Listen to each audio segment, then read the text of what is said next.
In this lecture, we're going to try this project. Now, this is a multiplayer game, and the first thing you need to do to try it is to press play. However, since it's a multiplayer game, you need two games. You need a host, which is the main game server, and then the client, which is joining the game. Now, something you have to understand is that you probably would want to take the class, one of my classes, where you see how to put the host server online, and then anyone could just connect to the host server. But anyway, here we're just here to try and create at least the main login and do all the data layer persistence. And we don't really need to host it for now, but it's always a great skill to have. Anyway, so to run it in two, click on File, Build Settings, or Command-Shift-B. And once you're there, select PC, Mac, and Linux standalone. And if you're on a PC, you probably want to target Windows. If you're on the Mac, you probably want to target Mac. And if you're on Linux, target Linux. So I'm on the Mac right now, so I'm going to select Mac. And then it's going to determine which, it's basically going to convert the assets so that I can run it on Mac.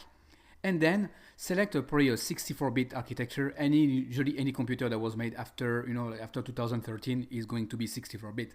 So I'm pretty sure yours will work. If you're not sure, put x86, don't put 64. But anyway, so I'm going to go with x86.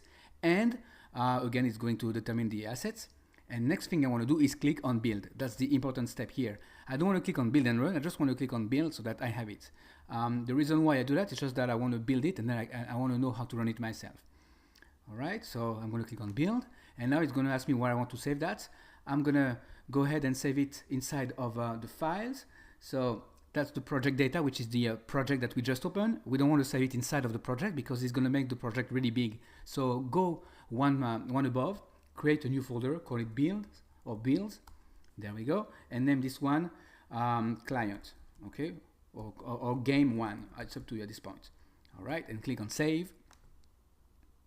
And now it's going to compile it. It's not a very big game. It should be taking about a minute or so to be able to build it. At most a minute, no more. Okay, so actually mine's going to go pretty quickly because I know my computer is pretty good.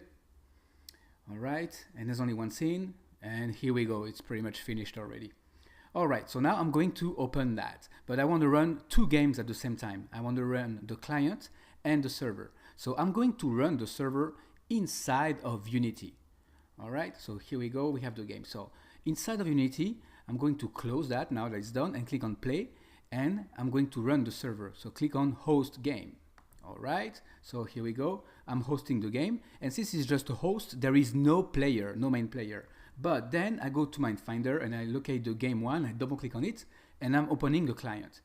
All right, so here we go, and click on play, and now I have a client that's running. So I want to see Unity in the back and the client in the front, and that's going to be basically two games running at the same time. I'm going to click on join game, and as soon as I do this, I now have a client. There we go, as you can see, there's two games right now, the client and the server. All right. And that's what the game is about, so you can equip your character. Now, if you've taken any of my classes before, you already know how to use that because many of the classes help you to create these. Okay, so I can just like press and throw things. All right, so that's all I wanted to show you right now. Now, something that's important, and I'm going to explain you all the details here of what are the objects here, and I'm going to do this in the next lecture. If you've already taken many of my courses, you probably don't need to do that. You can skip to the very next lecture.